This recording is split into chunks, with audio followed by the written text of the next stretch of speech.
Jan, katong last namo customer, wa pa man siya nagbayad sa iyang kulang, napa siya kulang nga 4.5. Ning data raman siya og 500. Niingon siya nga inigma release na daw siya sa iyang card, nya wa pa man siya nagbayad.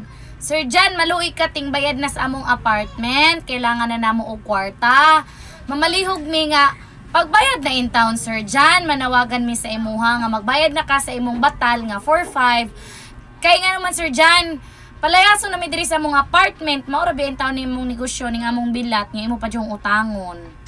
Palihog in town mi, Sir Jan, kay wala na may pangpalit og bugas, sudan, gutom na kayo, naglisod na mi diri og pamahaw, maluoy in town ka, humana ka nagpasingot sa amoa, unya wala pa nimo gi kuan imong kulang, nagdata-data ra ka. Paga kay kagnaong ha, gamay na kag utin nimo pa jung utangon.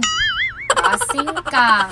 Palihog mi Sir Jan, no, manawagan mi palihog mi share sa video aron makita ni maabot ni kang Sir Jan nga iyang batal nga 4.5, batal niya sa akong bilato pa yung taon niya gibahiran, 500 ra iyang gilata. Ang kahapdo sa bilat. Ang kahapdo sa bilat na apa ang 500 wala na, palihog ko tama na kaugma kung dili gani mag-post na pud mi ani ugma.